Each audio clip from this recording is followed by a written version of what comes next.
Hello everyone, welcome back to a new video of one special rule of English grammar. मैं संदीप केशरवानी आज के इस session में एक बहुत ही शानदार रूल आप सभी को सिखाने वाला हूं दोस्तों। ये जो पर्टिकुलर रूल है वो कुछ इन दो सेंटेंसेस से आपको आसानी से समझ में आएगा। एक बार दोनों सेंटेंसेस को पढ़ते हैं। सेंटेंस नंबर पहला कहता है कि Neha as well as Deepak is slash are planning to start a business together. इस सेंटेंस में इज आएगा कि आर आएगा, इसको समझना जरूरी है। दूसरा सेंटेंस कहता है Arjun along with his friends is slash are going to join Sandeep sir's live classes. इस सेंटेंस में भी इज आएगा कि आर आएगा दोस्तों, यह समझना बहुत ज्यादा जरूरी है। लेकिन कंफ्यूजिंग होता है क्योंकि जनरली क्या दिख रहा है कि नेहा और दीपक है, दोनों के हिसाब से आर लगा दे। फिर कभी कभी दिखता है कि नहीं, पास में तो दीपक है, उसके हिसाब से इज लगा दे। समझ में नहीं आ रहा किसके हिसाब से वर्ब लगनी चाहिए। सेशन को पूरा देखिएगा, आपका कंफ्यूजन दूर हो जाएगा दोस्तों। तो ये जो कॉन्सेप्ट है उसको समझने के लिए पहले ये रूल समझना जरूरी है दोस्तों। अब ये रूल क्या है कि if two subjects are connected with, इनमें से किसी से भी अगर आपके दो सब्जेक्ट्स कनेक्टेड हैं, विद से कनेक्टेड है, टुगेदर विद से कनेक्टेड है, along with, in addition to, and not, केवल एंड नहीं, एंड नॉट, बट, बिसाइड्स, फिर उसके बाद डोमिनेटेड बाय, ये सारे वर्ड्स अगर आपके किन्हीं दो सब्जेक्ट्स को कनेक्ट कर रहे हैं तो use verb and pronoun everything according to first subject. यानी सब कुछ आपको फर्स्ट सब्जेक्ट के अकॉर्डिंग यूज करना है। कहने का मतलब ये हुआ कि मान लीजिए आपने कुछ भी लिखा, सपोज आपने राम लिखा, फिर आपने यहां पर रोहन लिखा, ये दो नाम आपने लिखे और इन दोनों को आपने इनमें से किसी एक से आपने कनेक्ट कर दिया, जैसे आपने एंड नॉट से कनेक्ट कर दिया, ठीक है। तो आपको यहां पे जो वर्ब लगानी है ना, ये वर्ब लगानी है फर्स्ट सब्जेक्ट के अकॉर्डिंग। अब फर्स्ट सब्जेक्ट कौन सा है? जो फर्स्ट नंबर पे लिखा हुआ है ये आपका फर्स्ट सब्जेक्ट है, ये दूसरे नंबर पे है तो सेकंड सब्जेक्ट है।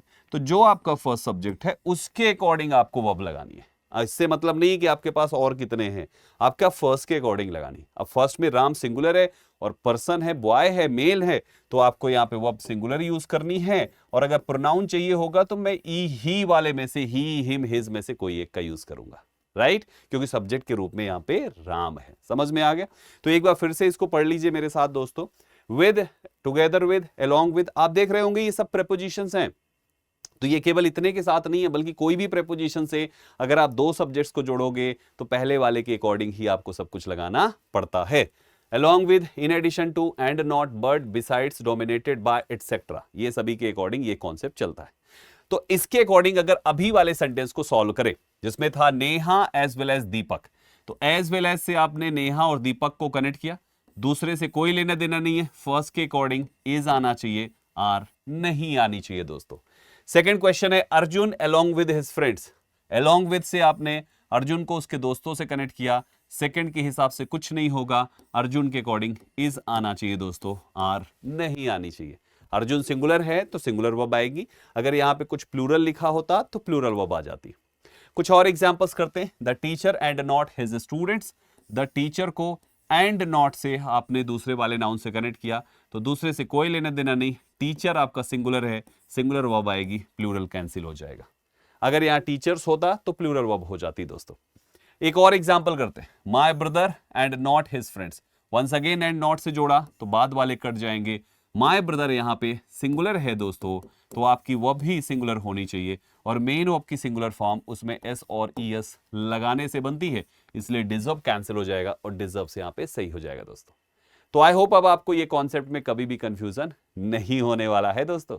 अब आपके लिए ये 4 सेंटेंसेस और हैं, ये होमवर्क के रूप में है। आपको इन चारों सेंटेंसेस में बताने हैं कहां पे जो वर्ब लगी हुई है वो सही है, गलत है, करेक्शन करके दीजिए। चारों सेंटेंसेस आपके गलत हैं। मैंने स्लैश स्लैश स्लैश स्लैश क्यों नहीं किया? क्योंकि केवल सब्जेक्ट वर्ब एग्रीमेंट है, यानी आपका फोकस केवल आपकी वर्ब पर ही होना चाहिए और किसी दूसरी चीज पर सेंटेंस की कोई एरर बनाई ही नहीं गई है, इसलिए मैंने इसको नहीं किया। अदरवाइज सभी में आप बी पार्ट टिक कर देते और उसका मतलब नहीं होता। तो या तो वर्ब चेंज होगी या तो नो एरर होगा, ठीक है, दो ही चीज होगा, या तो वर्ब चेंज होगी या तो नो एरर होगा। बस दो ही ऑप्शंस आपके पास इन सारे क्वेश्चंस को लेकर है। मजेदार था ना कॉन्सेप्ट? माय डियर स्टूडेंट्स, ऐसे ही कॉन्सेप्ट्स वाली वीडियो मैं दृष्टि एसएससी यूट्यूब चैनल पे हमेशा लाता हूं। आप इस चैनल को सब्सक्राइब कर लीजिए और सब्सक्राइब करने के बाद वीडियो वाले सेक्शन पे जाके आप मेरी सारी वीडियोस देख डालिए। साथ ही साथ आप मेरी लाइव सेक्शन, यहाँ पे लाइव सेक्शन भी बना होता है, मेरी लाइव क्लासेस जरूर देखिए दोस्तों। मेरी लाइव क्लास की जो टाइमिंग है वो 1 बजे दोपहर में हर रोज होती है और मैं ग्रामर पढ़ाता हूं बच्चे। 1 बजे दोपहर में डेली आप मेरे साथ ग्रामर पढ़ सकते हैं बहुत ही शानदार तरीके से। ये सारे थंबनेल जैसा थंबनेल आपको मिलेगा। प्लेलिस्ट में जाके पिछली हुई क्लासेस को देख डालिए, बट देखिएगा जरूर अपनी इंग्लिश को बेहतर बनाने के लिए। ये सब कुछ यूट्यूब पे बिल्कुल फ्री ऑफ कॉस्ट है, दृष्टि एसएससी यूट्यूब चैनल पे। तो भूलिएगा नहीं सब्सक्राइब करके दोपहर 1 बजे मेरे साथ लाइव जुड़ना। बहरहाल ये वीडियो अगर अच्छी लगी तो इसको शेयर जरूर कर दीजिएगा ताकि दूसरे लोग भी समझ सके कैसे सब्जेक्ट वर्ब एग्रीमेंट के कॉन्सेप्ट में हमें वर्ब केवल फर्स्ट के अकॉर्डिंग भी लगानी पड़ती है। ठीक है, मिलते हैं नेक्स्ट वीडियो में। टिल देन अपना ख्याल रखिए, मेहनत से पढ़िए और आगे बढ़िए। ऑल द बेस्ट गाइस, जय हिंद।